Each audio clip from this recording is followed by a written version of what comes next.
શ્રી કૃષ્ણ, જય માતાજી। જો સવારમાં આપણે ભાખરી ખાવાનું મન થયું છે તો મેં કીધું ચાલો ને આપણે મસ્ત ભાખરી બનાવીએ। તો ઓલી ભાખરી તો આપણે ખાતા જોઈએ છીએ, પણ આજે આપણે બાજરાના લોટની ભાખરી બનાવીશું। કે લગભગ તો ઘણા બનાવતા હશે, પણ નો આઈડિયા કે પણ હું ફર્સ્ટ ટાઈમ બનાવું છું એટલે બધા સાથે શેર કરવાનું મન થયું, એટલે મેં બાજરાની લોટની ભાખરી અને સાથે ચટણી બે કોમ્બિનેશન બહુ સરસ લાગ્યું, મને તો બહુ ભાવી પડે, એટલે હું તમારી જોડે શેર કરું છું। કે જો આપણે પહેલાં તો છે ને ભાખરી માટે આપણે લસણ, ડુંગળી, ફ્લાવર, ટામેટું અને મરચું, આદું આ બધું આપણે મિક્સરમાં એકસાથે જ ક્રશ કરી નાખશું, કે જેથી ભાખરીમાં આમ ઓલું ના થાય, આમ આડું ન આવે વધારે મોટું કાંઈ, એટલે આપણે મિક્સરમાં એને ક્રશ કરી નાખશું અને આપણી પેસ્ટ એક સાઈડ મૂકી દઈશું। હવે ચટણી માટે તૈયાર કરીશું। એમાં લસણ લઈ લીધું છે, ખાંડણીમાં આપણે, હા ઓમ મિક્સરમાં નહીં કરવાની હોય, એટલે ખાંડણીમાં બહુ સરસ થશે। અને એમાં ટામેટું નાખી દીધું છે અને કોથમરી નાખી દીધી છે। આપણે આ બધું એડ કરી દઈશું। એમાં ચટણી નાખી દીધી છે અને હળદર, અને આપણે મીઠું જોઈએ જ એટલે મીઠું નાખી દીધું છે।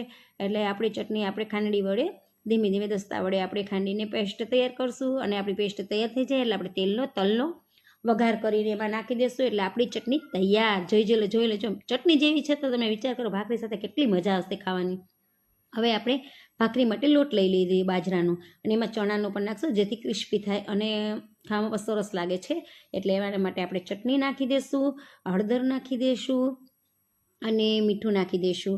આ આપણે ત્રણેય એડ કરી દઈશું। ને હા, આપણે આગળ બનાવેલી પેસ્ટ આપણે મિક્સરમાં જે કરેલી હતી પેસ્ટ પણ આમાં એડ કરી દઈશું। અને હા, પાઉંભાજીનો મસાલામાં સરસ લાગે છે એટલે મેં ટ્રાય કર્યો છે, તમે પણ ટ્રાય કરજો, બહુ મસ્ત લાગશે। બાકી તો એવોઇડ કરી દેજો, ન ભાવે તો, બાકી આ બહુ સરસ લાગે છે। અને એમાં ઘીનું મોણ નાખશું, તેલનું પણ નાખી શકો, ઘીનું મોણ નાખશું। એમાં ધાણાભાજી નાખી દઈશું, આપણે કટિંગ કરેલી હતી એ ધાણાભાજી એડ કરી દઈએ। પછી મેથી અને પાલક, એટલે હેલ્ધી ભાખરી આપણી તૈયાર થઈ જાય।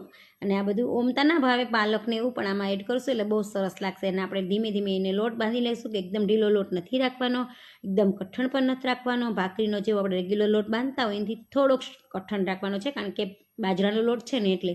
હવે આપણે ધીમે ધીમે એને વણીથી તો ના વણી શકીએ, એટલે આપણે આપણા આંગળી વડે હળવે હાથેથી આપણે પૂરી જેટલો શેપ આ ભાખરીનો તૈયાર કરીશું।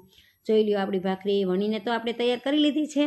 હવે એની માથે આપણે તલનું આપણે એડ કરી દઈશું એમાં, અને તવો નોનસ્ટિકનો તવો લઈ લીધો છે, એમાં જરા જરા તેલ નાખીને બંને સાઈડ આપણે એને ક્રિસ્પી કરવા માટે તૈયાર કરશું, અને હળવે હળવે આપણે એને ફેરવશું, અને તેલ લગાવતા જશું માથે અને ફેરવતા જશું, એટલે ક્રિસ્પી થઈ જાય। અને બહુ આપણે વજન નથી દેવાનું, કે હળવે હાથે જ આપણે એને પકાવવાની છે। અને આપણી જુઓ ભાખરી તૈયાર થઈ ગઈ છે, કેટલી સરસ લાગે છે આપણી ભાખરી બનીને તૈયાર થઈ ગઈ છે। અને હા, ચટણી તો ભૂલાઈ જ ગઈ, જો ચટણી અને ભાખરી, વાવ યમ્મી, સાચું કહેજો કેવી, તમે ખાઈને જોશો તો વધારે